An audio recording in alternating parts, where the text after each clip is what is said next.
चलिए बेटा स्टार्ट करेंगे। तो लास्ट लेक्चर में हमने कुछ निमोनिक्स देखना शुरू किया था।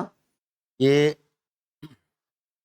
फर्स्ट 30 एलिमेंट्स जो हैं उनके एटॉमिक नंबर और उनके एटॉमिक मासेस। तो ये याद रखने हमको आगे यूज होगा, बहुत सारे चैप्टर्स में यूज होगा।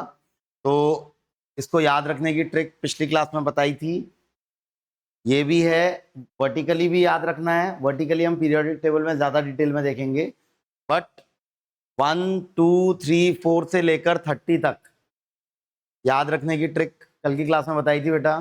निमोनिक जो है याद रखने हैं तो 10-10 के सेट में करना है हमको। पहले 10 मतलब 1 to 10 हाइड्रोजन से लेकर नियॉन तक, फिर अगले 10 सोडियम से लेकर कैल्शियम तक, फिर अगले 10। तो 1 से लेकर 30 तक हमको याद करना है। ये एटॉमिक नंबर याद करने हैं और उनके एटॉमिक मासेस याद करने हैं। तो उसके लिए निमोनिक कल की क्लास में बताया गया था और आगे के लिए भी ध्यान रखेंगे इसको।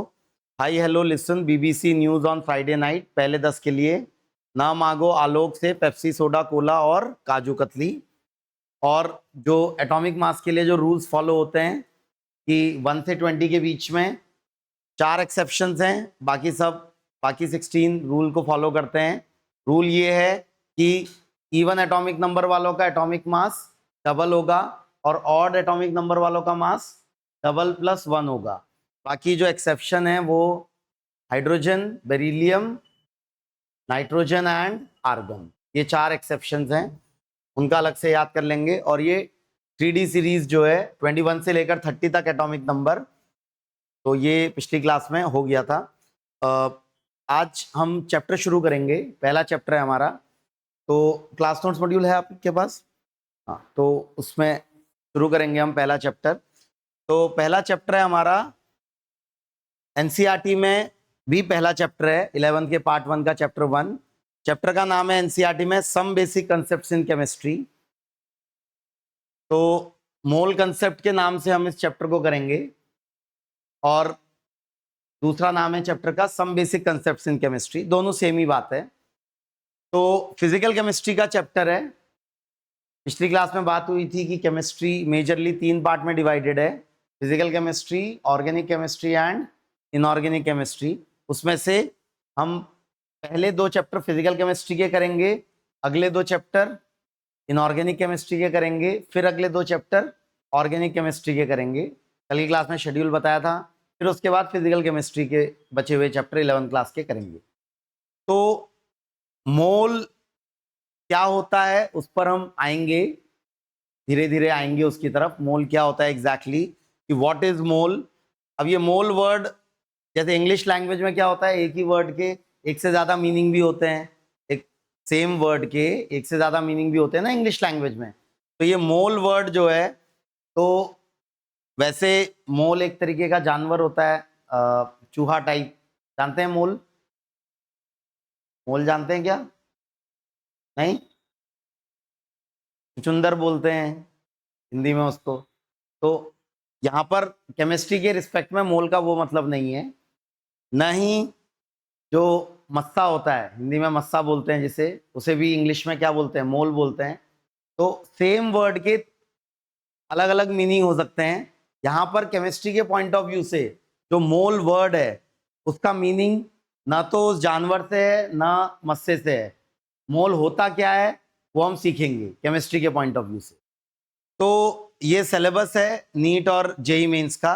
Matter and its nature, Dalton's atomic theory, concept of atoms, molecule, elements and compound, laws of chemical composition, chemical combination, atomic and molecular masses, mole concept, molar mass, percentage composition, empirical and molecular formula and chemical equation and stoichiometry. तो ये हमारा syllabus है इस chapter का। तो अगर exam की बात करें तो जेई मेंस में 1 से 2 question out of 25 question, total 25 question आते हैं, उसमें से एक क्वेश्चन पक्का मोल कंसेप्ट का आता है। कभी कभी 2 सवाल भी आ सकते हैं किसी पेपर में। और नीट में आप एक्सपेक्ट कर सकते हैं 2 से 3 क्वेश्चन इस चैप्टर से आने का out of 45 question. 2 question surely आते हैं, कभी कभी 3 क्वेश्चन भी आ सकते हैं। और एमएसटी सीटी में एक क्वेश्चन आता है 50 क्वेश्चन में से मोल कंसेप्ट का। तो आज की क्लास ज़्यादातर थियोरेटिकल है, आज बहुत ज़्यादा न्यूमेरिकल बातें नहीं करेंगे हम, थियोरेटिकल बातें ही करनी है अभी शुरुआत में हमको। न्यूमेरिकल 2-3 क्लासेस के बाद स्टार्ट होंगे इसमें। तो chemistry, what is chemistry? Chemistry is study of non living things. Non living things को हम स्टडी करने वाले हैं या मैटर को स्टडी करने वाले हैं। लिविंग थिंग्स के बारे में हम इसमें बात नहीं करेंगे।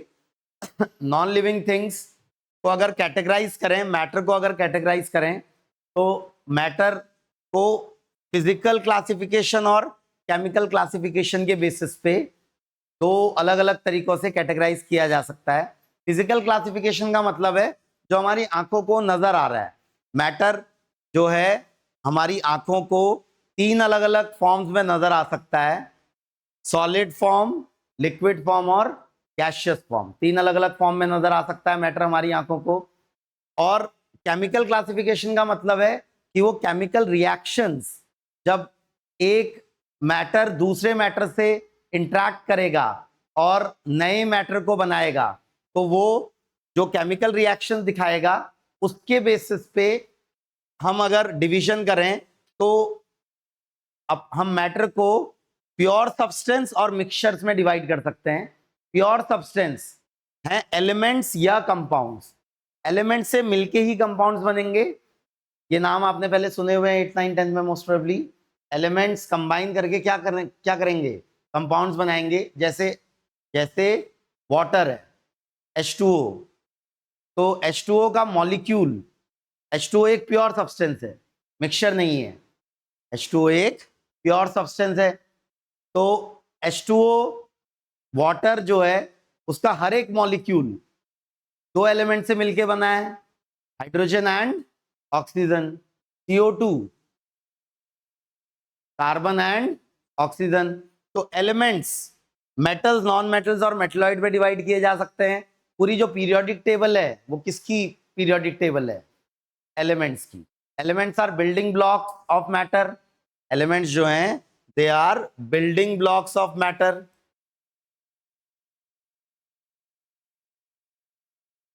कोई भी मैटर एलिमेंट से मिलके ही बनेगा। कंपाउंड्स भी एलिमेंट से मिलके बनेंगे।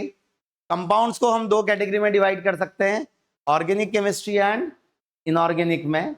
Organic compounds and inorganic compounds. Organic compounds जिसमें कार्बन एंड हाइड्रोजन का इन्वॉल्वमेंट हो वो ऑर्गेनिक कंपाउंड्स हैं हमारे। और इसके अलावा बाकी कोई भी एलिमेंट से मिलके कंपाउंड बनेगा तो वो इनऑर्गेनिक कंपाउंड होगा। नेचुरली अकरिंग अगर हम बात करें तो ऑलमोस्ट 92 एलिमेंट्स हैं।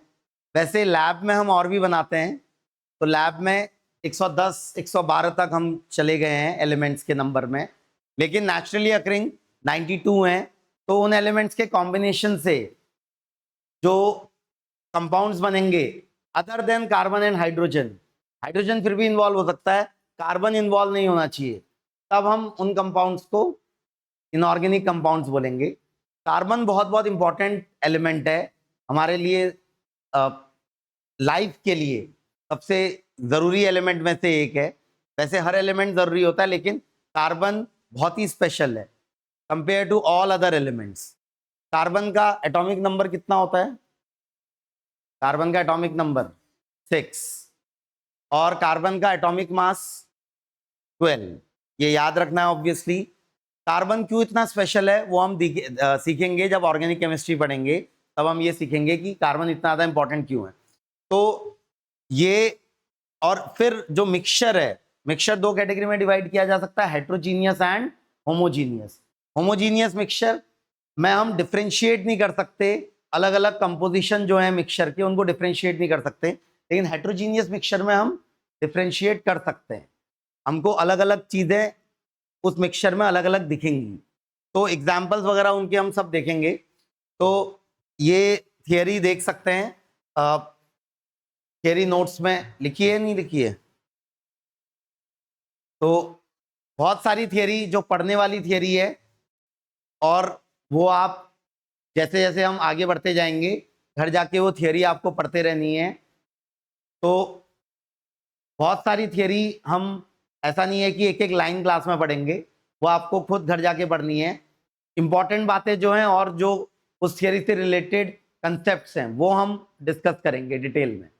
तो शुरुआत की थियरी ये सिंपल है, इस पर हम पहले भी बात कर चुके हैं कि केमिस्ट्री के मेजरली 3 पार्ट्स हैं, physical chemistry, inorganic chemistry and organic chemistry.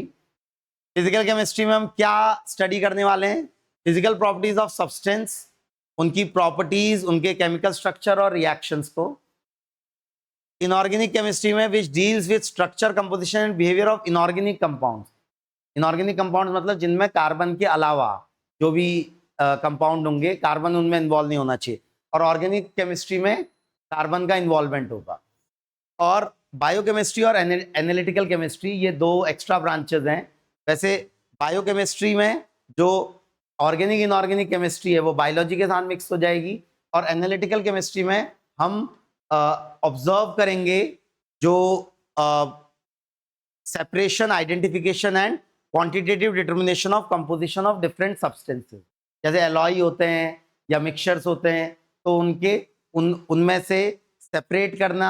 जैसे एक ब्रांच, एक सब ब्रांच है मेटलर्जी, सुना है आपने? तो मेटलर्जी में हम क्या करते हैं? सेपरेट करते हैं अलग अलग एलिमेंट्स को फ्रॉम अ मिक्सचर। तो एलॉयज या मिक्सचर से सेपरेट करते हैं, तो उसको हम एनालिटिकल केमिस्ट्री भी बोल सकते हैं।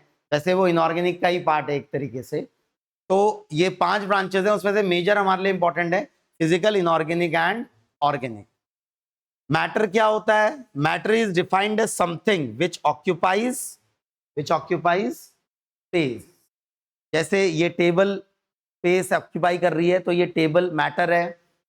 और मैटर किसका बना होता है ये अब हमें पता है, लेकिन शुरुआत में पता नहीं था कि मैटर के बिल्डिंग ब्लॉक्स क्या हैं? एटम्स। लेकिन शुरुआत में ये बातें नहीं पता थी। एटम की डिस्कवरी, या एटम जिन चीजों से मिलके बना है, प्रोटॉन, न्यूट्रॉन, इलेक्ट्रॉन, उनकी डिस्कवरी 1800 एंड से 1900 में हुई है। उससे पहले तक डाल्टन एटॉमिक थियरी जो हम पढ़ेंगे इस चैप्टर में, वो आई थी 1800 के स्टार्टिंग में। फिर उसके बाद सब एटॉमिक पार्टिकल 1800 के एंड में डिस्कवर होना शुरू हुए, और 1900 में जाके हमको सब एटॉमिक पार्टिकल्स के बारे में पता चला। तो अभी भी हम स्टडी कर रहे हैं एटम को, अभी भी रिसर्च चल रही है कि एटम जिन पार्टिकल से मिलके बना होता है वो क्या क्या पार्टिकल्स हैं, उनकी प्रॉपर्टीज क्या है।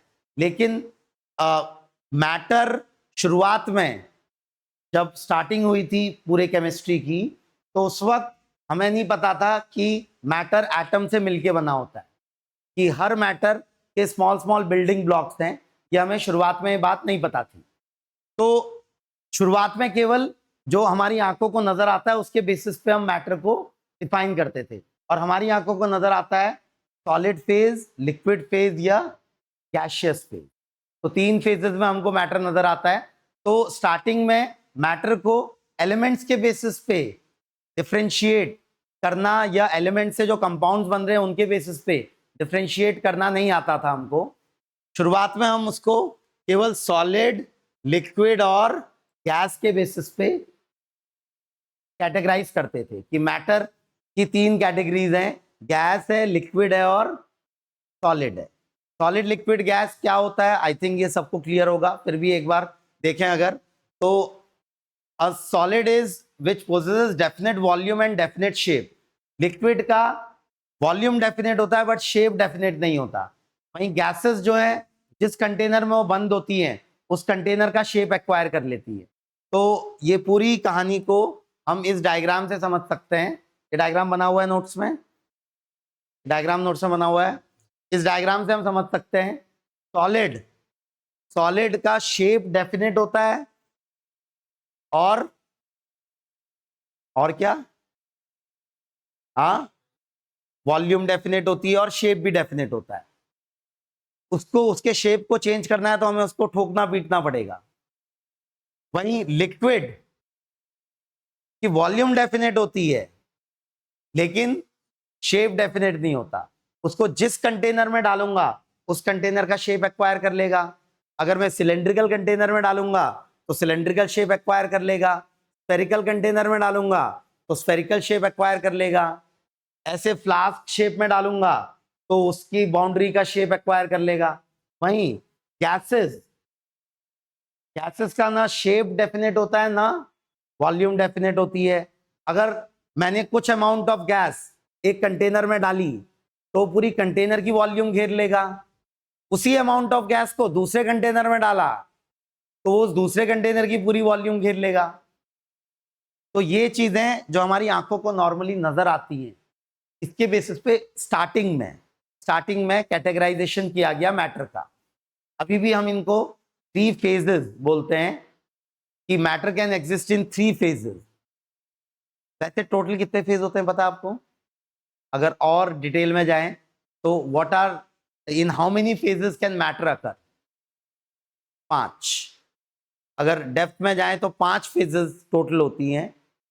सॉलिड लिक्विड गैस तो कॉमनली हमें पता है, उसके अलावा 2 एक्स्ट्रा और होती हैं जिनके बारे में हम ज़्यादा डिटेल में नहीं पढ़ेंगे, लेकिन नाम आपको जनरल नॉलेज के लिए पता होना चाहिए। टोटल कितनी फेजेस होती हैं मैटर की? 5 अगर पूरी डेप्थ में जाएं तो। हाँ, डे टू डे लाइफ में हम 3 ही फेज को एनकाउंटर करते हैं मैटर की। किन 3 फेजेस को एनकाउंटर करते हैं हम? Solid, liquid and gas.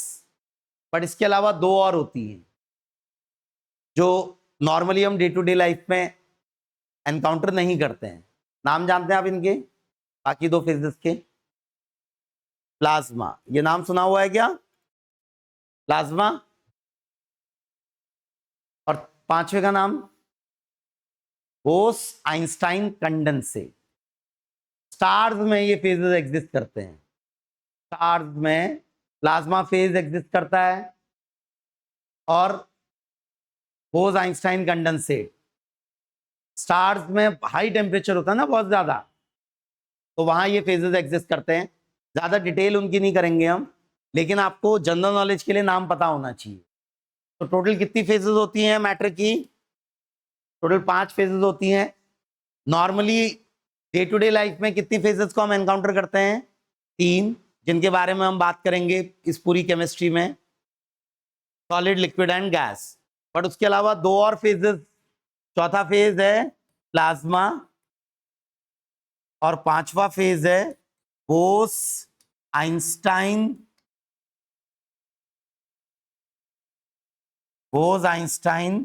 Condensate. Bose Einstein condensate. ये दोनों फेजेस काफी हाई टेम्परेचर पे एग्जिस्ट करते हैं, जो टेम्परेचर हम normally day to day life में एक्सपीरियंस नहीं करते। बाकी कुछ टर्म्स हैं जो हमें पता होने चाहिए।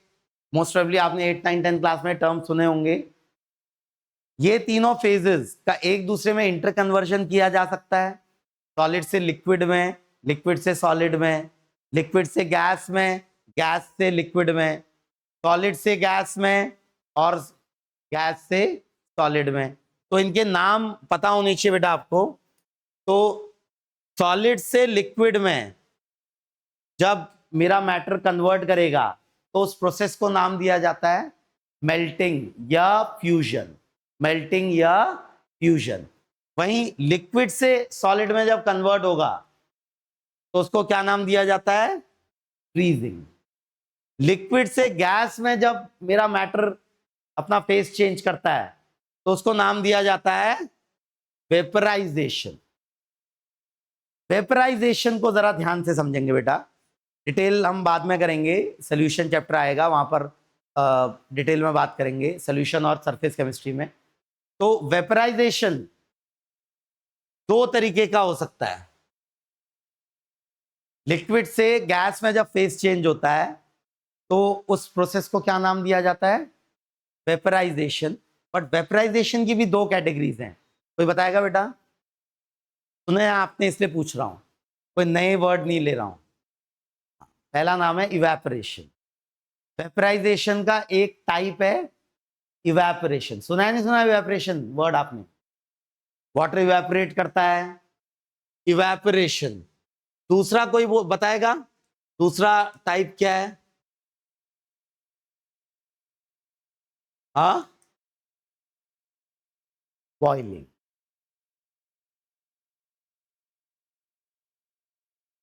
तो वेपराइजेशन दो तरीके का हो सकता है, इवेपोरेशन एंड बॉइलिंग। दोनों में अंतर थोड़ा सा पता होना चाहिए आपको। जैसे कपड़े धोते हैं पानी से, फिर उनको सुखाने के लिए धूप में डालते हैं, तो जो पानी होता है कपड़ों में वो धीरे धीरे गायब हो जाता है। कौन सी प्रोसेस से गायब हो रहा होता है? इवेपोरेशन हो रहा होता है वहां पानी का, या बॉइलिंग हो रही होती है? वो गायब हो रहा होता है, मतलब वो लिक्विड फेज से गैसियस फेज में जा रहा होता है। लेकिन कौन सी प्रोसेस से? होता वेपराइजेशन ही है, बट कौन सा वाला वेपराइजेशन? इवेपोरेशन हो रहा होता है या बॉइलिंग हो रही होती है? इवेपोरेशन। बॉइलिंग का क्या मतलब होता है? जब आप बर्तन में पानी लेके गैस स्टोव के ऊपर रखते हैं, तब पानी एक मैक्सिमम टेम्परेचर तक पहुंच पाता है अपने लिक्विड फेज में। उस टेम्परेचर को हम 100 डिग्री सेल्सियस टेम्परेचर बोलते हैं, सुना है आपने? उस टेम्परेचर पे, मैक्सिमम टेम्परेचर पे जो वेपराइजेशन हो रहा होता है, उस वेपराइजेशन को क्या बोलते हैं? बॉइलिंग। वहीं इवेपोरेशन 100 से कम पे भी होता है। जैसे कपड़ों में जो पानी है वो जब वेपराइज हो रहा है तो पानी बॉईल हो रहा है क्या? वहां पानी 100 डिग्री सेल्सियस टेम्परेचर नहीं पहुंच रहा है। वहां पानी का टेम्परेचर वहां आसपास की हवा के टेम्परेचर के आसपास ही होगा, 35-30 डिग्री सेल्सियस ही होगा।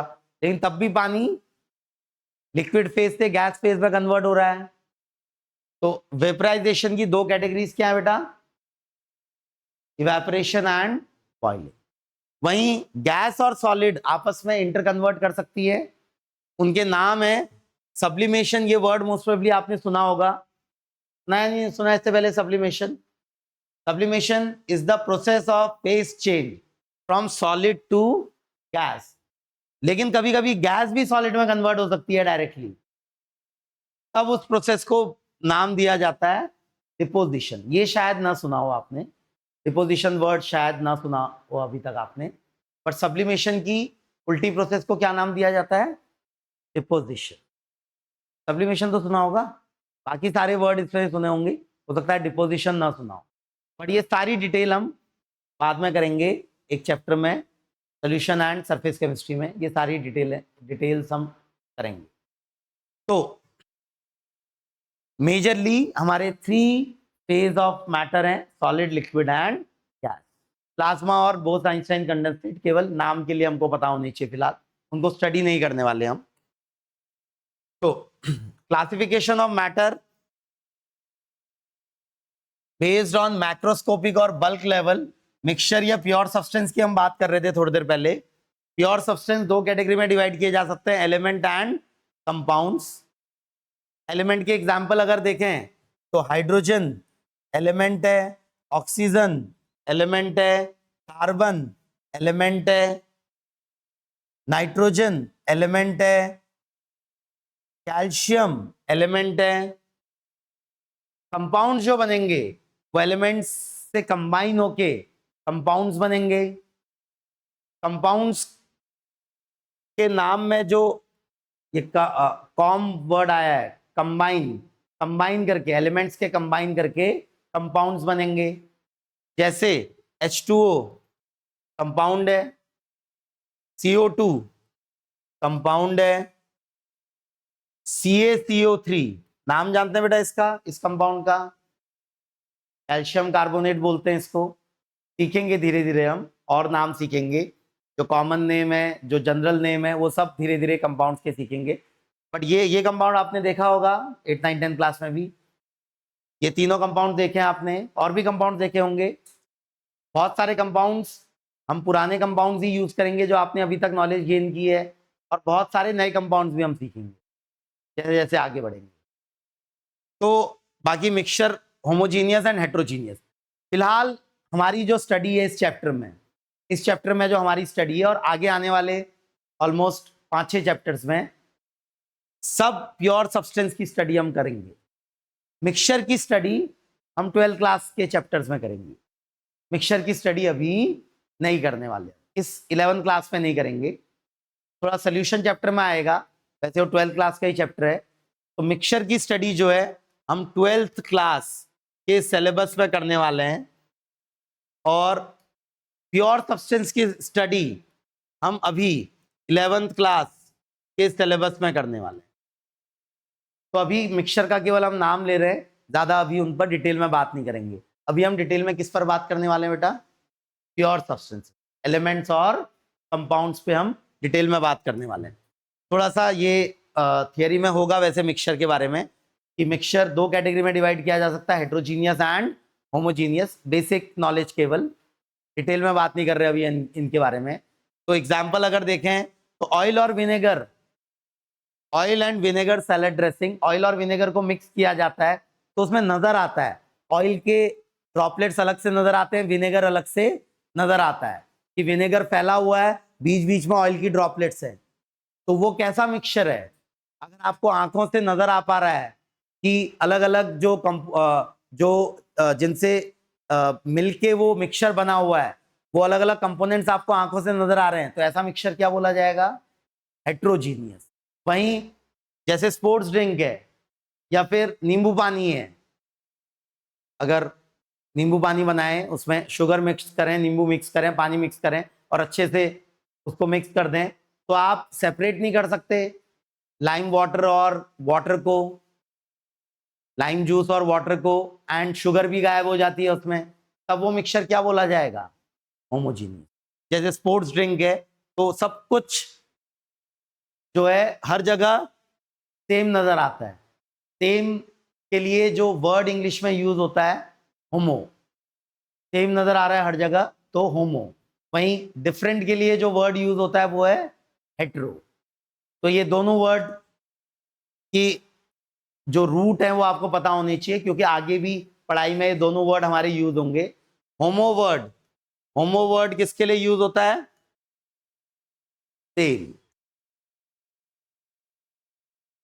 आइडेंटिकल या सेम। वहीं हेट्रो वर्ड किसके लिए यूज होता है? डिफरेंट।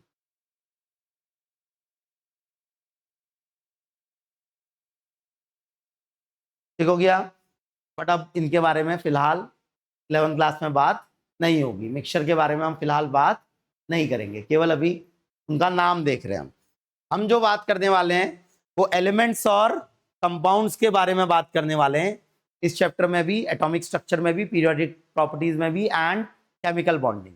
जो आगे आने वाले 4 चैप्टर हैं, उसके अलावा ऑर्गेनिक केमिस्ट्री के जो चैप्टर्स हैं उनमें भी हम केवल किन के बारे में बात करने वाले हैं? Elements and compounds. तो element is defined as pure substance that contain only one kind of particles। सारे पार्टिकल एक ही टाइप के होंगे, सारे सब एटॉमिक पार्टिकल सारे इंडिविजुअल पार्टिकल एक ही तरीके के होंगे, तब हम उस मैटर को उस प्योर मैटर को हम एलिमेंट्स नाम देंगे। वहीं कंपाउंड में क्या होंगे? अलग अलग टाइप के एलिमेंट्स कंबाइन होके कंपाउंड्स को बनाएंगे। तो ये वही बातें फिर से रिपीट हुई हैं, pure substance, elements and compounds. ये पढ़ सकते हैं बेटा, घर जाके पढ़ेंगे, ये पढ़ना है पूरा, मैं इस पे टाइम नहीं दे रहा हूँ, ये आपको खुद पढ़ना है।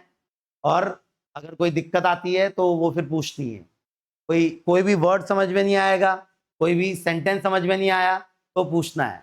मैं एक एक वर्ड क्लास में नहीं पढ़ाऊंगा ना, क्योंकि बहुत सारा कुछ पढ़ने को है, लेकिन जो मेन मुद्दे की बात है उस पर हम फोकस करेंगे क्लास में। तो अर्थ क्रस्ट में अगर बात करें, अर्थ क्रस्ट में, earth crust as well as earth पूरा जो अदर देन एटमॉस्फेयर, एटमॉस्फेयर की बात नहीं कर रहा हूं मैं अभी मैं एटमॉस्फेयर की बात नहीं कर रहा हूं, मैं बात कर रहा हूं अर्थ की। अर्थ का मतलब जो अर्थ क्रस्ट है वहां से लेकर अंदर तक जो कंपोजिशन है एंटायर अर्थ में अदर देन एटमॉस्फेयर। तो ये एटमॉस्फेयर तो गैसियस है, ये पता है हमको। बाकी अर्थ की ज्योग्राफी पता है ना आपको थोड़ी बहुत? अर्थ सरफेस पे कैसी है? सॉलिड, जिस पे हम खड़े होते हैं, अर्थ क्रस्ट। फिर थोड़ा अंदर जाके लिक्विड फेज में मैटर एग्जिस्ट करता है वहां, और बिल्कुल सेंटर पे अर्थ पे वापस से सॉलिड फेज है। कोर जो होता है अर्थ का वो सॉलिड फेज में है। ये पता है आपको, इतनी ज्योग्राफी पता है बेटा अर्थ की, सॉलिड, लिक्विड और फिर से वापस सॉलिड। तो ये एंटायर अर्थ में सबसे अबंडेंट एलिमेंट क्या है? Oxygen. Oxygen is the most abundant element in entire earth, not including atmosphere. Atmosphere को इंक्लूड नहीं कर रहे हम यहाँ इन परसेंटेजेस में। दूसरे नंबर का क्या है? सिलिकॉन। सिलिकॉन दूसरे नंबर का है। जो भी हमको रेत या मिट्टी नजर आती है उसमें सिलिकॉन एक मेजर एलिमेंट होता है। सिलिकॉन रेत या मिट्टी का एक मेजर एलिमेंट होता है, मेजर कंपोजिशन होता है, और ऑक्सीजन भी होती है वहां पे। एल्यूमिनियम तीसरे नंबर पे आता है। परसेंटेज देखें अगर आप, तो ऑक्सीजन का परसेंटेज कितना है? 49.2%, ऑलमोस्ट 50%। वहीं सिलिकॉन का 25% के आसपास, वहीं एल्यूमिनियम का 7.5% के आसपास। फिर एल्यूमिनियम के बाद क्या है? आयरन, फिर कैल्शियम, फिर sodium, potassium, magnesium and so on. ये रट्टा नहीं मारना है बेटा, ये पूरी टेबल रट्टा नहीं मारनी है, ठीक है? लेकिन शुरुआत के 3-4 याद रखने। कभी कभी जनरल नॉलेज के लिए वो क्वेश्चन में पूछ सकता है, जनरल नॉलेज टाइप के क्वेश्चन थ्योरेटिकल को पूछ सकता है, फैक्ट बेस्ड। पूरी टेबल याद नहीं रखनी है, लेकिन शुरुआत के 3-4 याद रखने। बताइए बेटा, what is the most abundant element in earth? Oxygen. Second number पे सिलिकॉन, तीसरे नंबर पे एल्यूमिनियम, और चौथे नंबर पे आयरन। इन 4 को याद रख सकते हैं। परसेंटेज भी याद कोई बहुत ज्यादा नहीं रखनी है। ऑक्सीजन करीब 50% के आसपास है, सिलिकॉन करीब 25% के आसपास है, बाकी 7.5%, 5 और 5% के आसपास, ठीक है? याद रहेगा इतना?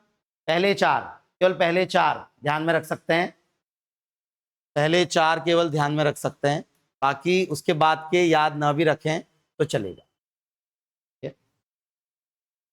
तो प्रॉपर्टीज ऑफ मैटर 2 कैटेगरी में डिवाइड की जा सकती हैं, physical properties and chemical properties. बेटा जो नोट्स आपको दिए जा रहे हैं ना, एनसीईआरटी वगैरह और बाकी बुक से पिक करके वो नोट्स बनाए गए हैं, ठीक है? एनसीईआरटी और रेलेवेंट बुक्स जो हैं वहां से पिक करके नोट्स बनाए गए हैं, ताकि आपको बहुत सारी बुक्स न पढ़नी पड़े।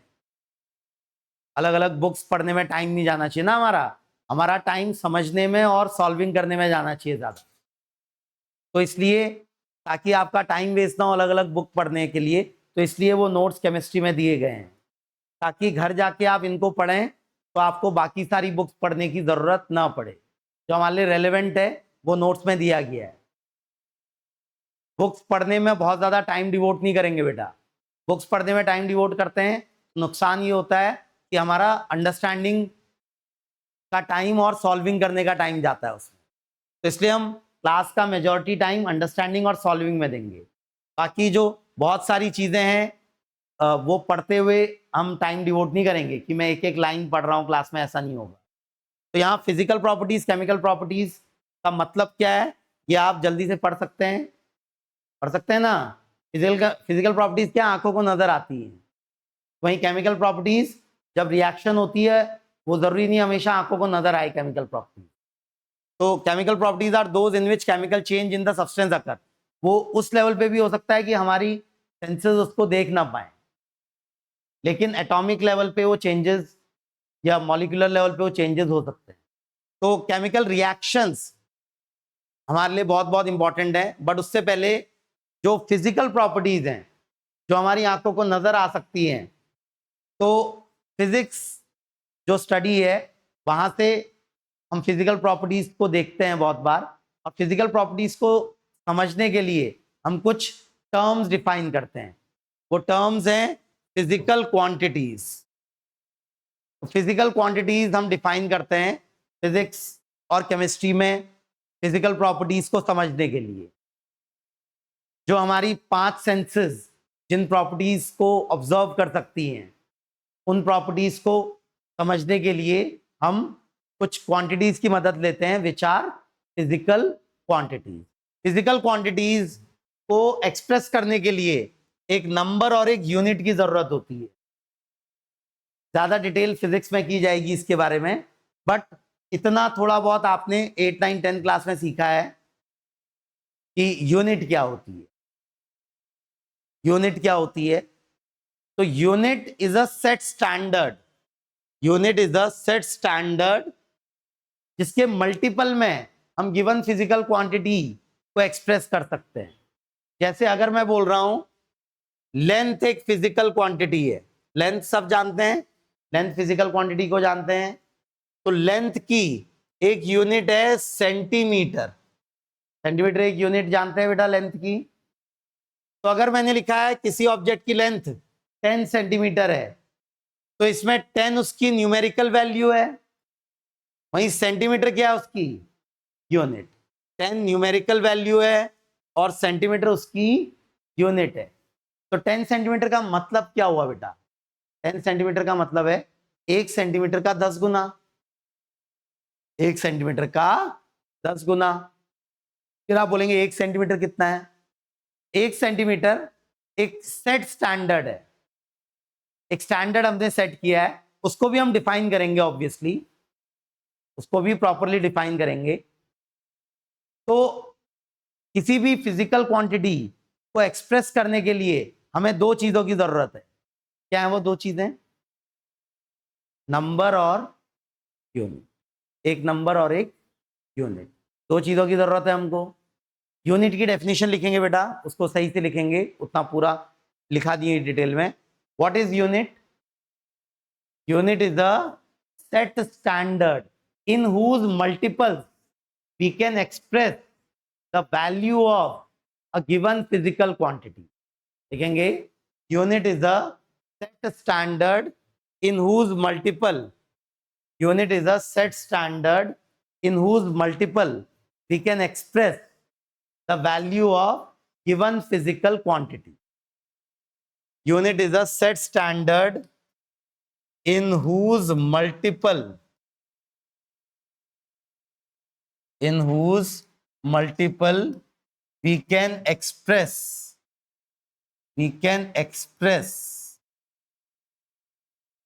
value of given physical quantity.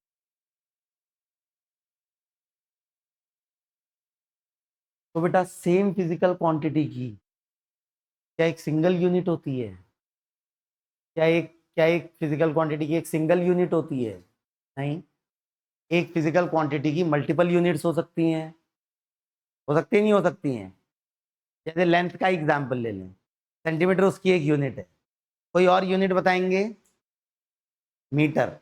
अब ये metre, centimetre, millimetre, micrometre, kilometre, ये सब मीटर से रिलेटेड है।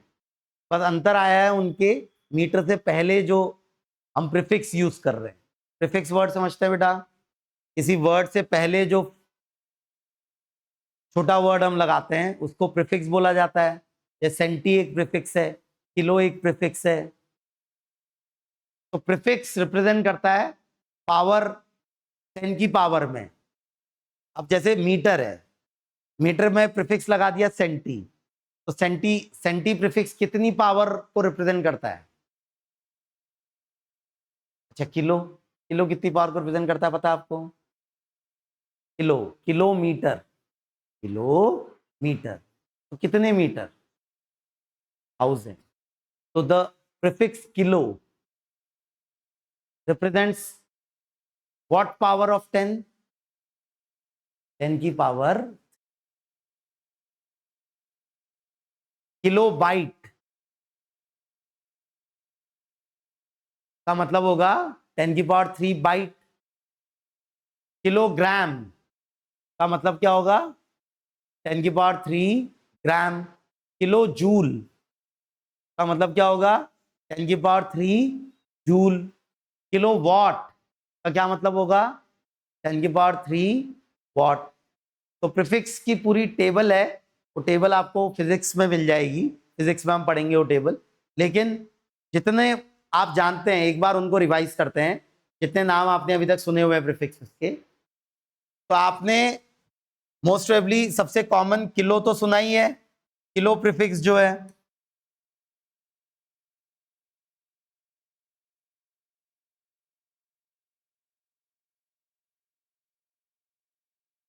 और वो किस 10 की पावर को रिप्रेजेंट कर रहा है? किलो।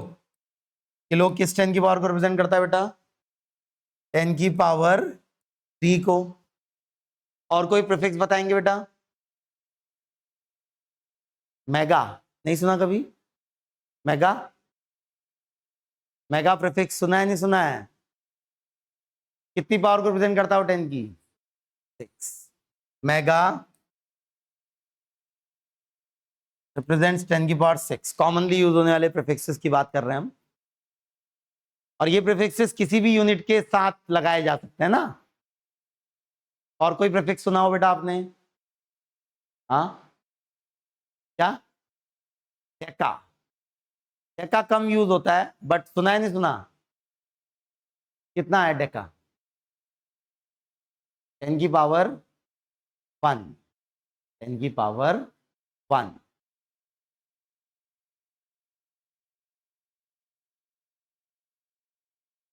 और कोई? और कोई? हाँ, माइक्रो सुना है? अरे उससे पहले सेंटी सुना है? सेंटी नहीं सुना है? सेंटी कितनी पावर ऑफ 10 को रिप्रेजेंट करता है? सेंटी, हाँ, -2। 10 की पावर -2। सेंटीमीटर का मतलब क्या हुआ? 10 की पावर -2 मीटर, मतलब 1 metre will be 100 centimetre. 1 metre will be 100 centimetre, या 10 की पावर 2 सेंटीमीटर। 1 सेंटीमीटर कितने मीटर हो जाएगा? 10 की पावर -2 ना। ये पावर ले जाना आता है एलएचएस से आरएचएस में, आरएचएस से एलएचएस में। तो इस 10 की पावर 2 को यहां लाऊंगा तो डिनोमिनेटर में आएगा वो। डिनोमिनेटर में 10 की पावर 2 को मैं कैसे रिप्रेजेंट कर सकता हूं? 10 की पावर -2, मतलब 1 सेंटीमीटर इज 10 की पावर -2 मीटर। तो the prefix centi, the prefix centi is representing what power of 10? 10 की पावर -2। और कोई प्रीफिक्स बेटा? और कोई प्रीफिक्स? अभी तो बोला थोड़ी देर पहले, माइक्रो। माइक्रो सुना हुआ है प्रीफिक्स? माइक्रो कितनी पावर को रिप्रेजेंट करता है बेटा? माइक्रो 10 की पावर -6। 10 की पावर -6। और कोई जानते हैं इनके अलावा? नहीं सुने? गीगा, टेरा, नहीं सुने ये प्रीफिक्स? नहीं सुने ये प्रीफिक्स इससे पहले? गीगा, टेरा नहीं सुने? गीगाबाइट, टेराबाइट, गीगा जूल, टेरा जूल, गीगावाट। और माइक्रो से छोटा प्रीफिक्स सुना है क्या? मतलब और कम पावर को रिप्रेजेंट करे जो? नैनो। नैनो कितनी पावर को रिप्रेजेंट करता है 10 की? 10 की पावर -9। तो ये पूरी टेबल हम फिजिक्स में पढ़ेंगे वैसे डिटेल में, लेकिन जनरल नॉलेज आपको पहले से होनी चाहिए। ये जो कॉमन है इनके पता होनी चाहिए। तो यूनिट से पहले भी प्रीफिक्स लगाई जा सकती है। तो मैं बात कर रहा था लेंथ की अलग अलग यूनिट्स की। तो लेंथ की अलग अलग यूनिट्स आपने बोली मीटर, सेंटीमीटर, माइक्रोमीटर, मिलीमीटर। मैं बोल रहा हूँ मीटर के अलावा, जिसमें मीटर इन्वॉल्व ना हो रहा हो। कोई और यूनिट जानते हैं लेंथ की अदर देन इन्वॉल्विंग मीटर या उसके प्रीफिक्सेस या मीटर की पावर्स के अलावा? जानते हैं बेटा कोई और यूनिट? हाँ, क्या? ग्राम। ग्राम लेंथ की यूनिट है बेटा? हाँ, एंगस्ट्रॉम। तो लेंथ की यूनिट हो सकती है एंगस्ट्रॉम। एंगस्ट्रॉम सुना है आप लोगों ने? हाँ, नहीं जानते एंगस्ट्रॉम? नहीं, अभी नहीं पढ़ा एंगस्ट्रॉम? अभी नहीं सुना इससे पहले एंगस्ट्रॉम? अब सुन लीजिए फिर। 1 एंगस्ट्रॉम इज 10 की पावर -10 मीटर। ये यूज होगा बहुत ज्यादा एटॉमिक लेवल पे। बहुत छोटा डिस्टेंस है ना, एटॉमिक लेवल पे यूनिट यूज होगी लेंथ की, और कोई कॉमन यूनिट बेटा लेंथ की डे टू डे लाइफ में यूज होने वाली बोल रहा हूं मैं। इंचेस, नहीं सुना इंचेस? हाँ, फुट एंड इंचेस। कितने inches is equal to 1 foot? 12 inches is equal to 1 foot. तो inches and foot, inches, foot, ये भी लेंथ की यूनिट है। फुट या फीट, ये लेंथ की यूनिट है। तो और कोई बताइए इनके अलावा लेंथ की यूनिट। हाँ, माइल्स, सुनिए माइल्स। यूरोप वगैरह में यूज होती है ज्यादा, इंडिया में कम यूज होती है। इंडिया में हम किलोमीटर यूज करते हैं यूजुअली, बट माइल्स भी एक यूनिट है, लेंथ की यूनिट है। और कोई बता दीजिए बेटा, एक और बता दीजिए डे टू डे लाइफ में जो सुनिए लेंथ की unit day to day life में। यार्ड्स, नहीं सुना यार्ड्स कभी? यार्ड सुना है? यार्ड, क्रिकेट की पिच कितने यार्ड की होती है? नहीं, क्रिकेट की पिच कितने यार्ड की होती है? पता नहीं क्रिकेट की पिच की लेंथ? यार्ड्स में बनाई गई है ना पहले वो। क्रिकेट पैदा हुआ इंग्लैंड में, तो इंग्लैंड में जो यूनिट हो रही थी, यूनिट यूज हो रही थी, उसी में मेजरमेंट की गई लेंथ की। कितने लेंथ की होती है क्रिकेट की पिच? हाँ, नहीं पता? क्रिकेट भी नहीं देखते? हाँ,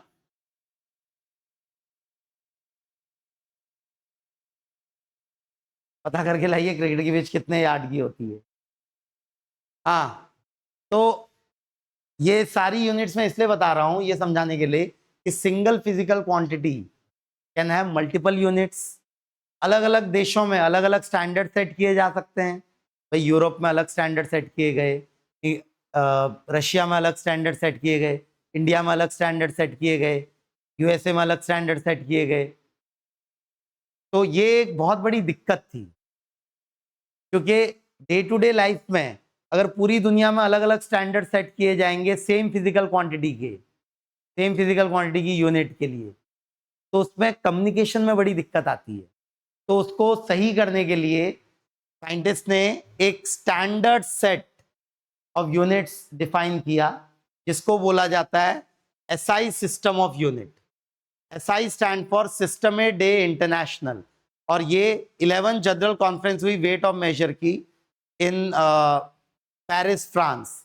तो फ्रांस में वो मीटिंग हुई और वहां डिसाइड किया गया साइंटिस्ट के बीच में आपस में कि दुनिया वाले कोई भी अलग अलग सेट ऑफ यूनिट यूज करें, हम सब एक सिंगल सेट ऑफ यूनिट को यूज करेंगे साइंटिस्ट आपस में, ताकि कम्युनिकेशन में दिक्कत ना हो, वरना कम्युनिकेशन में बहुत बड़ी दिक्कत हो रही थी।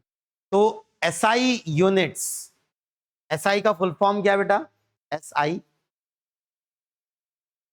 सिस्टम डे इंटरनेशनल, फ्रेंच में है। इंग्लिश में क्या बोलेंगे इसको? International system of units. SI unit French में है सिस्टम डे इंटरनेशनल, इसलिए एस पहले आ रहा है, आई बाद में आ रहा है। वहीं इंग्लिश में क्या होगा इसका conversion? International system of unit. क्यों इसकी जरूरत थी? क्योंकि अलग अलग कंट्रीज में अलग अलग सेम फिजिकल क्वांटिटी की अलग अलग यूनिट सेट कर दी थी, तो कम्युनिकेशन में बहुत बड़ी दिक्कत हो रही थी, साइंटिफिक कम्युनिकेशन में। तो इसके लिए एक single international system of unit scientist ने डिफाइन किया, और उसी के साथ उन्होंने फिजिकल क्वांटिटीज को कैटेगराइज किया। ये कैटेगराइजेशन हम फिजिक्स में ज्यादा डिटेल में पढ़ेंगे, बट फिजिकल क्वांटिटीज को उन्होंने कैटेगराइज किया तीन कैटेगरीज में, तीन कैटेगरीज में कैटेगराइज किया। सबसे पहले fundamental physical quantities, fundamental physical quantity. दूसरा डिराइव्ड, डिराइव्ड फिजिकल क्वांटिटी। और तीसरा था सप्लीमेंट्री फिजिकल क्वांटिटी।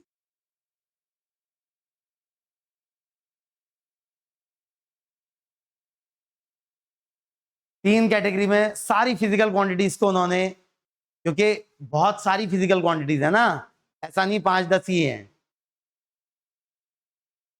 सैकड़ों में फिजिकल क्वांटिटीज। तो और नई नई फिजिकल क्वांटिटीज डिफाइन भी की जाती है जैसे जैसे साइंस आगे प्रोग्रेस करती है। तो इसलिए ताकि अच्छे से साइंटिफिक कम्युनिकेशन हो पाए, तो उसके लिए जो मीटिंग हुई साइंटिस्ट की, बहुत सारी कॉन्फ्रेंसेज हुई, तो अल्टीमेटली ये डिसाइड किया गया कि हम फिजिकल क्वांटिटीज को 3 कैटेगरी में डिवाइड करेंगे, fundamental, derived and supplementary. Fundamental है 7 फंडामेंटल फिजिकल क्वांटिटीज, सप्लीमेंट्री हैं 2, और इनके अलावा जो सब हैं बाकी सब फिजिकल क्वांटिटीज क्या होंगी इन 7 और 2 के अलावा? डिराइव। तो कौन कौन सी वो 7 फंडामेंटल फिजिकल क्वांटिटीज हैं? तो ये टेबल बनी हुई है उनकी, नाम सातों के याद रखने हैं और उनकी एसआई यूनिट्स के नाम भी याद रखने हैं। तो कौन सी हैं 7 फंडामेंटल फिजिकल क्वांटिटीज बेटा? पहली है लेंथ, दूसरी है मास, तीसरी है टाइम। लेंथ, मास, टाइम। चौथी है करंट, इलेक्ट्रिक करंट। पांचवी है टेम्परेचर। छठी है अमाउंट ऑफ सब्सटेंस, और सातवीं है ल्यूमिनस इंटेंसिटी। बेटा ये सातों की सातों फिजिकल क्वांटिटीज फिजिक्स में भी यूज होंगी और केमिस्ट्री में भी यूज होंगी। तो टोटल कितनी फंडामेंटल फिजिकल क्वांटिटीज हैं? 7। टोटल कितनी? 7 फंडामेंटल फिजिकल क्वांटिटीज। नाम बोलना शुरू करिए उनके। लेंथ, मास, टाइम। पहली 3 लेंथ, मास, टाइम। फिर अगली 4 current, temperature, amount of substance and luminous intensity. Total 7।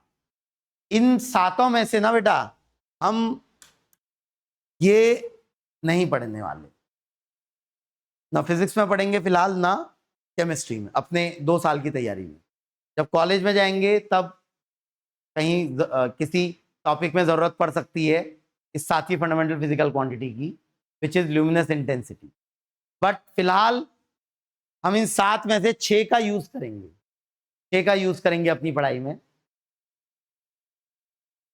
ये है 7वीं फंडामेंटल फिजिकल क्वांटिटी, बट इसका यूज नहीं करने वाले। तो इन 6 का यूज हम करेंगे। लेंथ, मास, टाइम, आगे लेंथ, मास, टाइम के बाद current, temperature and amount of substance. Chemistry में यही हमारे लिए ये वाला सबसे इंपॉर्टेंट है केमिस्ट्री इस चैप्टर में। कौन सा? Amount of substance. पूरी इस चैप्टर की कहानी इस छठी फंडामेंटल फिजिकल क्वांटिटी के आसपास है। बाकी फिजिक्स में हम इन 3 की बात करेंगे, फिजिक्स में इन 3 की बात करेंगे फिलहाल। फिर 12th क्लास में करंट भी आएगा फिजिक्स में, अभी 11th क्लास में ही टेम्परेचर भी आएगा। टेम्परेचर केमिस्ट्री में भी यूज होगा फिलहाल इस चैप्टर में और आने वाले चैप्टर्स में भी।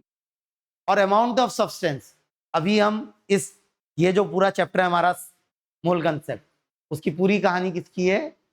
Amount of substance. तो अमाउंट ऑफ सब्सटेंस की एसआई यूनिट क्या डिफाइन की गई है? मोल क्या होता है वो हम सीखेंगे, बट बाकियों की फंडामेंटल फिजिकल क्वांटिटी की एसआई यूनिट याद रखनी है बेटा। लेंथ की एसआई यूनिट क्या डिफाइन करी गई? मीटर। मास की किलोग्राम, टाइम की सेकंड, करंट की एम्पियर, टेम्परेचर की kelvin, and amount of substance की मोल, एंड ल्यूमिनस इंटेंसिटी की बेटा, ल्यूमिनस इंटेंसिटी की कैंडल। ये 7 फंडामेंटल फिजिकल क्वांटिटीज की 7 यूनिट्स हैं। सिंगल फिजिकल क्वांटिटी क्या क्या एक ही यूनिट होती है? नहीं, मल्टीपल यूनिट्स हो सकती हैं, बट हम डिफाइन कर रहे हैं, साइंटिस्ट आपस में डिसाइड कर रहे हैं कि लेंथ के लिए हमेशा हम कौन सी यूनिट यूज करेंगे?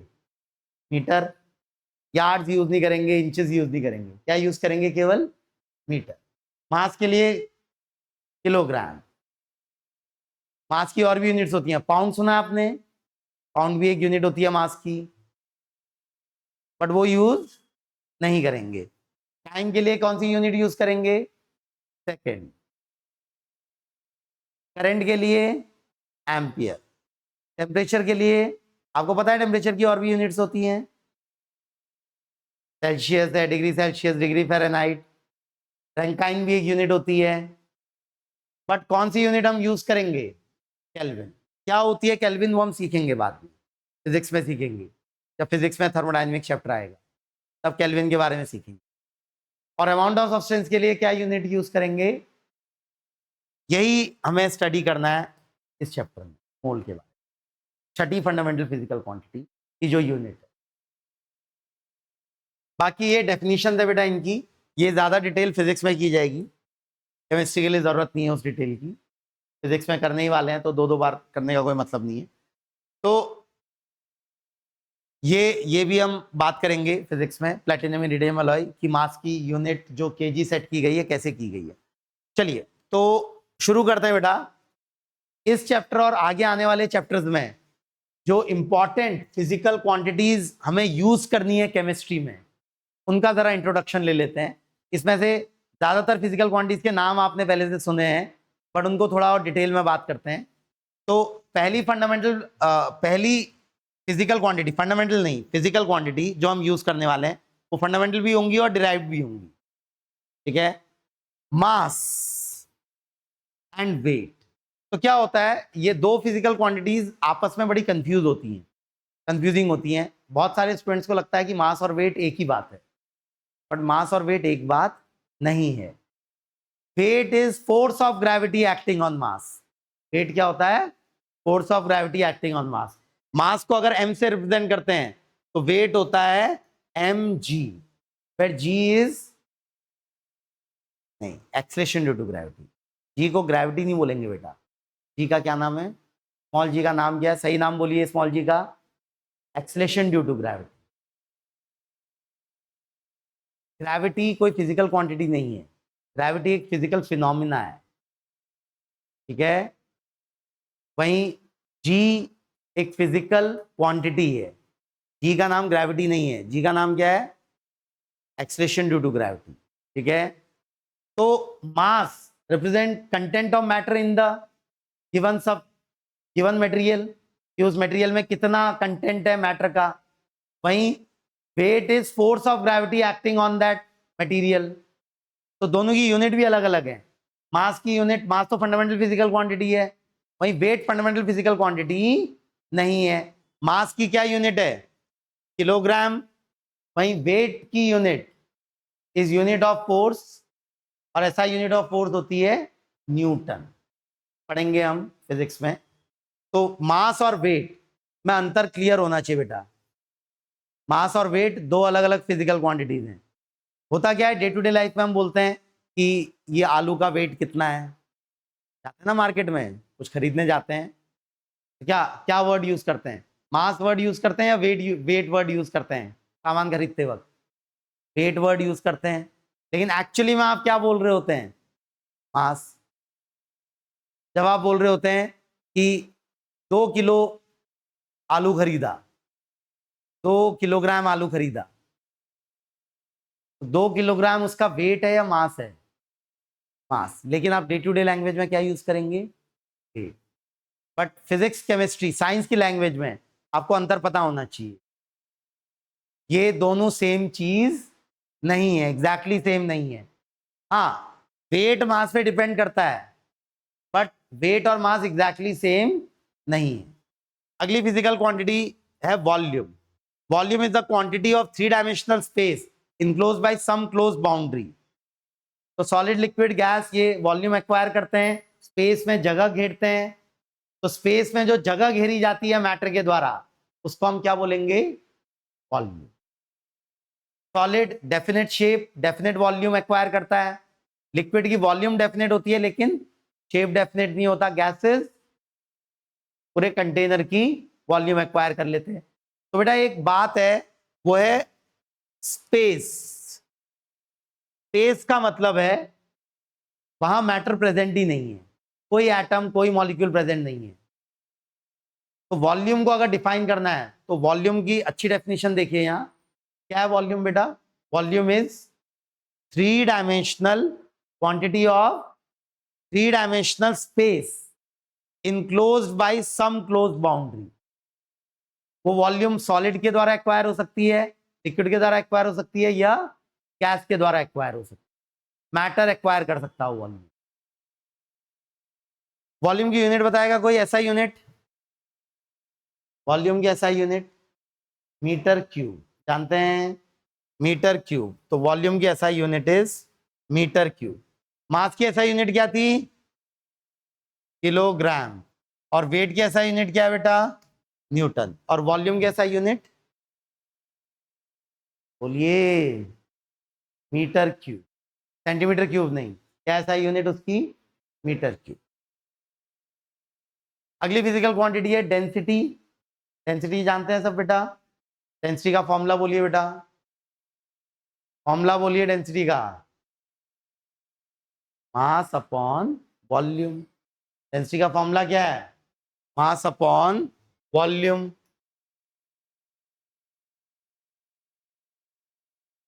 तो यूनिट क्या हो जाएगी बेटा डेंसिटी की?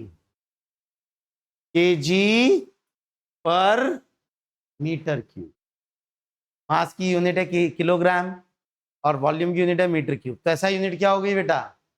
केजी पर मीटर क्यूब। बट कभी कभी दूसरी यूनिट भी यूज होती है, ग्राम पर सेंटीमीटर क्यूब। ग्राम पर सेंटीमीटर क्यूब ये भी यूज होती है कभी कभी। कन्वर्जन करना हम सीखेंगे बेटा, इनका आपस में कन्वर्जन करना फिजिक्स में सीखेंगे डिटेल में, कि केजी पर मीटर क्यूब को ग्राम पर सेंटीमीटर क्यूब में कन्वर्ट करना। अच्छा, एक और यूनिट है वॉल्यूम की, एक यूनिट की मैं बात करना भूल गया। मीटर क्यूब तो ऐसा यूनिट है, बट एक और यूनिट है जो डे टू डे लाइफ में यूज होती है, बोलेंगे बेटा? मीटर, जिसमें मीटर वर्ड इन्वॉल्व नहीं होता। मीटर नहीं सुना? दूध लेते हैं घर में, किस में लेते हैं? वॉल्यूम ऑफ दूध लेते हैं ना, किस यूनिट में मांगते हैं उससे दूध? मीटर क्यूब में या लीटर में? लीटर में। 1 लीटर दूध या 2 लीटर दूध लेते हैं ना। तो इन दोनों का रिलेशन याद रखना है बेटा, मीटर क्यूब और लीटर का याद रखना है पूरी साइंस के लिए, फिजिक्स में भी केमिस्ट्री में भी। 1 metre cube is equal to how many litre? 1 metre cube कितना लीटर होता है बेटा? 1000। कितना होता है? 1000। याद रखना है, 1 मीटर क्यूब इज 1000 लीटर। ठीक है।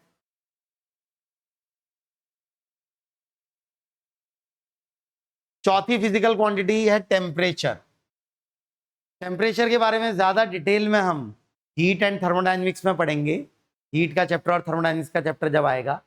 बट अभी बेसिक इंट्रोडक्शन अगर लें टेम्परेचर का, तो temperature is a measure of hotness और coldness of a body, of an object, कि ऑब्जेक्ट कितनी गर्म या कितनी ठंडी है, इस बात का मेजर देता है। हॉट एंड कोल्ड का मेजर देता है टेम्परेचर। तो टेम्परेचर की 3 यूनिट्स हैं, कॉमनली यूज होने वाली 3 यूनिट्स हैं। क्या है वो 3 units? Kelvin, Celsius and Fahrenheit. Kelvin, Celsius and Fahrenheit. Fahrenheit human temperature, human body temperature measure करने के लिए यूज होता है। पता है, घर में जो थर्मोमीटर से आप मेजर करते हैं अपनी बॉडी का टेम्परेचर, उसमें रीडिंग किस में आती है? थर्मोमीटर में, फ़ारेनहाइट में, 100 डिग्री फ़ारेनहाइट। सुना है? बुखार होता है तो temperature, normal human body temperature कितना है बेटा फ़ारेनहाइट में? पता है आपको? नॉर्मल ह्यूमन बॉडी टेम्परेचर जब आपको कोई बुखार वगैरह नहीं है, तो कितना टेम्परेचर होना चाहिए डिग्री फ़ारेनहाइट में? हाँ, 98.6। जनरल नॉलेज नहीं सिखाते आजकल क्या? जनरल नॉलेज नहीं है ये आपको? कितना है normal human body temperature? 99 degree Fahrenheit हो गया तो मतलब थोड़ा सा बुखार है, 100 डिग्री फ़ारेनहाइट हो गया तो थोड़ा और बुखार है, 101 पे फिर मॉडरेट हो गया है, 103 पे सीवियर बुखार हो गया है, 103 104 पे बोलते हैं ना। तो normal human body temperature degree Fahrenheit में होता है 98.6 degree Fahrenheit. It is normal human temperature, normal human temperature, normal body human temperature की, ठीक है। बाकी दूसरी स्केल जो है सेल्सियस स्केल, वो बनाई गई है वाटर पर बेस्ड। वाटर लिक्विड फेज में किस टेम्परेचर से किस टेम्परेचर तक एग्जिस्ट कर सकता है, तो 0 डिग्री सेल्सियस से 100 डिग्री सेल्सियस तक एग्जिस्ट कर सकता है। ये डिफाइन ही की गई है वाटर के बेसिस पे, डिग्री सेल्सियस स्केल। तो lowest temperature at which water can exist in liquid phase, उसको 0 डिग्री सेल्सियस नाम दे दिया। Maximum temperature at which water can exist in liquid phase, उसको क्या नाम दे दिया गया, 100 डिग्री सेल्सियस। 0 डिग्री सेल्सियस से कम में लिक्विड सॉलिड फेज में आ जाएगा, और 100 डिग्री सेल्सियस से ज्यादा में लिक्विड वाटर जो है गैसियस फेज में आ जाएगा। तो ये सेल्सियस स्केल है। और केल्विन स्केल, केल्विन स्केल हमारी एब्सोल्यूट स्केल है, ये सबसे इंपॉर्टेंट है हमारे लिए। एब्सोल्यूट का मतलब क्या होता है, ये सब फ़ारेनहाइट और सेल्सियस ये सब रिलेटिव स्केल्स हैं, ये रिलेटिव स्केल्स हैं, ये किसी के रिस्पेक्ट में बात हुई है, जैसे ह्यूमन बॉडी टेम्परेचर के रिस्पेक्ट में बात हुई है, या लिक्विड वाटर के रिस्पेक्ट में बात हुई है। तो these are relative scales, but Kelvin is absolute scale. Absolute scale का मतलब यह है कि जब हम बोलते हैं किसी चीज में टेम्परेचर इतना है, तो 0 टेम्परेचर कब बोलेंगे, 0 टेम्परेचर। टेम्परेचर होता किस वजह से है, टेम्परेचर होता है due to random motion of atoms and molecule inside the material. जो मॉलिक्यूल्स हैं वो रैंडमली मूव कर रहे होते हैं। तो एब्सोल्युटली जब रेस्ट पे आ जाएंगे सारे मॉलिक्यूल, तब हम बोलेंगे 0 टेम्परेचर है। जब सब कुछ रेस्ट पे आ जाएगा, इलेक्ट्रॉन प्रोटॉन न्यूट्रॉन्स एटम्स सब रेस्ट पे आ जाएंगे, उस टेम्परेचर को क्या डिफाइन किया जाता है, 0 kelvin. Negative kelvin temperature possible नहीं है, पॉसिबल ही नहीं है। क्या डिग्री सेल्सियस में नेगेटिव पॉसिबल है, बिल्कुल पॉसिबल है। डिग्री फ़ारेनहाइट में नेगेटिव पॉसिबल है, बिल्कुल पॉसिबल है। बट केल्विन में, केल्विन में, और जरा ध्यान दीजिए बेटा, आपने अभी तक ध्यान दिया नहीं दिया मुझे नहीं पता, लेकिन फ़ारेनहाइट और सेल्सियस में डिग्री लगाया जा रहा है, ये गोला लगाया जाता है हमेशा, देखा है ये गोला, 0 डिग्री सेल्सियस। लेकिन केल्विन में कोई गोला नहीं लगाया जा रहा है,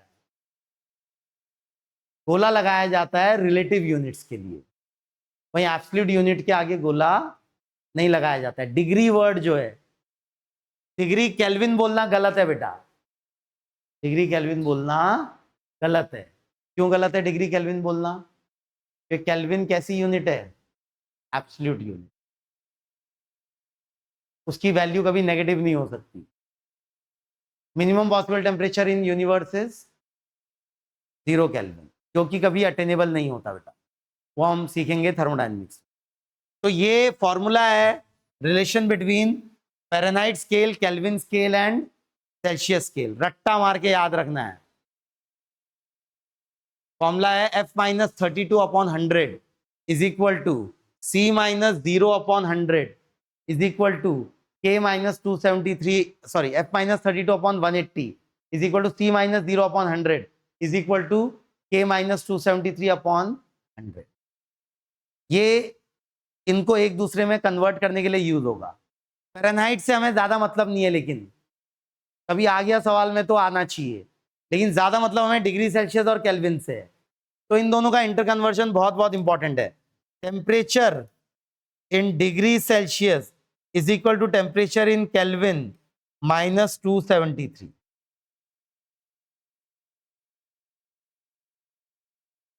ठीक है, तो 0 Kelvin is how much degree Celsius? -273 degree Celsius. वहीं 0 degree Celsius will be how many Kelvin? 273. 0 degree Celsius is equal to 273 Kelvin. Exactly 273 भी नहीं होता है, 273.14 होता है.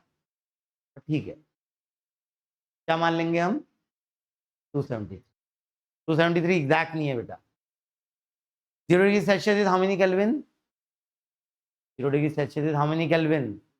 273 kelvin. And 0 Kelvin is how many degree Celsius? -273 degree Celsius. तो ये inter conversion करना आना चाहिए बेटा. जैसे कोई जल्दी से बताइए मुझे, 27 degree Celsius will be how many kelvin? 27 degree Celsius will be how many kelvin? Degree Celsius की जगह 27 रख दीजिए, तो केल्विन में क्या वैल्यू आ जाएगी? ये 273 इधर जाएगा, 27 के साथ ऐड होगा. व्हाट इज 273 प्लस 27 बेटा? 300. ऐड करना आता है ना. तो 27 degree Celsius is how many kelvin? 300. Clear है? क्लियर है बेटा सबको? याद रखना है, इंटर कन्वर्जन बहुत बहुत यूज होगा प्रॉब्लम सॉल्विंग में. फ़ारेनहाइट का ज्यादा यूज नहीं होगा, बट किसका यूज होगा? इन दो यूनिट्स का आपस में कन्वर्जन, केल्विन और सेल्सियस. क्योंकि बहुत बार डेटा जो होगा ना बेटा में सेल्सियस में दिया होगा, लेकिन हमको डेटा किस में पुट करना पड़ेगा कैलकुलेशन के दौरान? केल्विन में. ऐसा यूनिट क्या है टेम्परेचर की? Kelvin, not degree Celsius. अगली फिजिकल क्वांटिटी जो इन्वॉल्व है वो है प्रेशर. तो कल की क्लास में करेंगे प्रेशर और फिर शुरू करेंगे लॉ ऑफ केमिकल कॉम्बिनेशन. जो हमारे 5 लॉ हैं लॉ ऑफ केमिकल कॉम्बिनेशन, इनको कल की क्लास में करेंगे. और प्रेशर जो बची हुई फिजिकल क्वांटिटी है उसके बारे में डिटेल में बात करेंगे. ये प्रेशर बहुत बहुत इंपॉर्टेंट है, क्योंकि प्रेशर की मल्टीपल यूनिट्स होती हैं, उनका इंटर कन्वर्जन करना आना चाहिए हमको.